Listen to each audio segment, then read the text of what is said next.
तो गाइज, मेरा ना आने का सिर्फ एक ऑब्जेक्टिव ये था कि कुछ केसेस में ना हमने देखा कि कई जगह में ना कंपनीज में जो काम है ना वो स्पीड से नहीं हो पा रहा जिस स्पीड से होना चाहिए। तो मैंने कहा कि थोड़ा सा मैं क्लैरिफाई करता हूँ कि ना हम लोग किस तरीके से वर्क कर रहे हैं। तो हो सकता है कहीं पे ना कुछ कंफ्यूजन रह गया है। तो हम लोगों ने पिछले 5-6 साल से हम लोग पढ़ा रहे हैं। एंड हमने अल्टीमेटली ये देखा कि पहले तो क्या है कि ओनर्स आते थे, ओनर्स खुद ही काम करना शुरू कर देते थे। तो हमने ये देखा कि नहीं, वो it's not a good model. Because owner अगर आज बहुत टेक्निकली savvy हो भी, आज तो वो कर लेगा, ठीक है, लेकिन कल उसके बाद टाइम नहीं होगा। तो कल जब प्रॉब्लम आएगी तो वो उसको सॉर्ट आउट नहीं कर पाएगा। और पहली बात तो है कि मैक्सिमम केसेस में ओनर जो हैं वो सिस्टम्स क्रिएट कर ही नहीं पाते हैं, रीजन बीइंग कि उनके पास टाइम नहीं होता। बहुत केसेस में तो स्किल भी नहीं होती, बहुत केसेस में टाइम ही नहीं होता। और कंपनियों में स्पेशली हमारे जैसे लेवल की कंपनीज है ना, देखो हमारे कोई 10,000 करोड़ की कंपनी, 5,000 करोड़ की कंपनी तो है नहीं। तो वो ऐसा तो है नहीं कि वो 25 लोगों की टीम लेके बैठे हुए हैं जो यही काम कर रही है। तो हमारी जो लेवल की कंपनीज हैं उनके अंदर में क्या है कि रिक्वायरमेंट कभी भी फाइनल नहीं होती, तो रोज नई रिक्वायरमेंट आती है। और वो लोग एक सॉफ्टवेयर डेवलपमेंट कंपनी को हायर नहीं कर सकते कि ले भाई तू ये 50 लाख रुपए ले ले और ये सॉफ्टवेयर डेवलप करके ले आ। Guys, is this making sense, yes और नो? सही कह रहा हूँ, गलत कह रहा हूँ? Yes sir. तो मैंने ना फिर हमने यही मेथोडोलॉजी निकाली। मैंने कहा कि क्या है कि अभी क्या है, जो ओनर है उसको खुद ही नहीं पता होता कि हमें क्या चाहिए या कल क्या चाहिए होगा। और अगर क्या है कि वो सारी चीजें अगर हम भी नहीं कर सकते, भाई हम भी जो है एक कोर्स की ड्यूरेशन तक साथ दे सकते हैं और एक लिमिट तक ही हेल्प कर सकते हैं। एक्चुअल में ये कैपेबिलिटी उस कंपनी के अंदर खुद ही होनी जरूरी है। तो हमने इसीलिए बोलना शुरू किया कि नहीं भाई, डीएमई होना जरूरी है। अगर आप डीएमई के बगैर आ रहे हो तो काम नहीं होने वाला।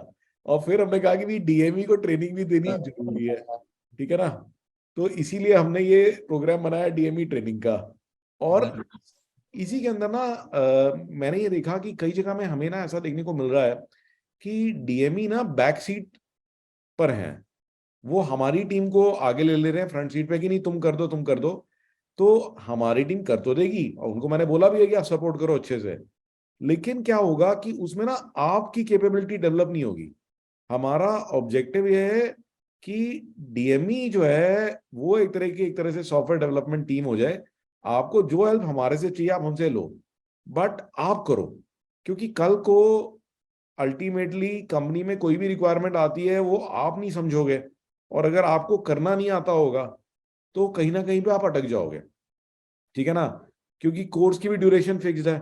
तो मेरा ऑब्जेक्टिव शुरू से ही रहा कि मैं कंपनी को ना सेल्फ सफिशिएंट बनाना चाहता हूँ।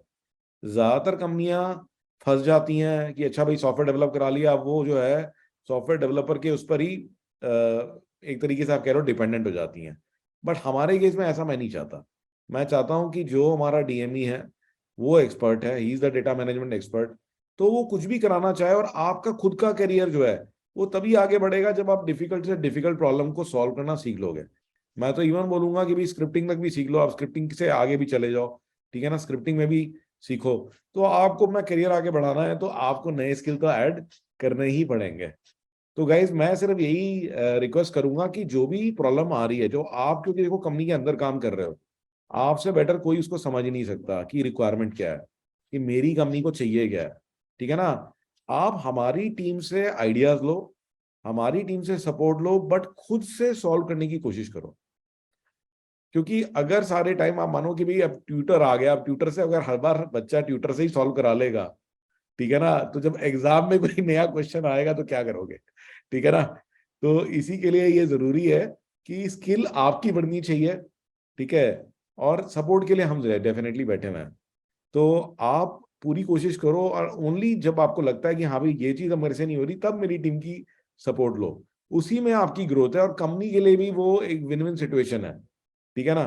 क्योंकि इवेंचुअली क्या है कि अगर सारा काम मेरी टीम कर देगी, आपको कुछ समझ में नहीं आएगा, और एंड ऑफ द डे कल को कुछ भी पंगा पड़ा तो वो चीज आप अपने एंड पे सॉल्व नहीं कर पाओगे। जबकि मैक्सिमम केसेस में हमने देखा कि जो लोग कर लेते हैं उनको 1% भी दिक्कत नहीं आती।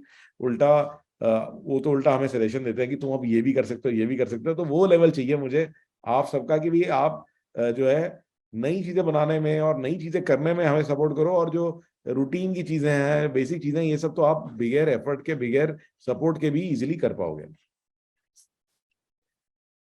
तो इवन इवन जैसे हमारे यहाँ पे ये सतबीर है, तो सतबीर ने बहुत अच्छा पिकअप किया। मैं सारे डीएमईस को तो नहीं जानता, बट आई एम श्योर कि अभिषेक जरूर बता सकता है। तो इनफैक्ट बहुत सारे ऐसे डीएमई थे जिनकी बहुत तारीफ सुनता हूँ मैं, और अभिषेक बताता रहता है मुझे कि भी अजय भी, I Ajay, think please Ajay unmute. Ajay Ajay, Ajay please हाँ get online.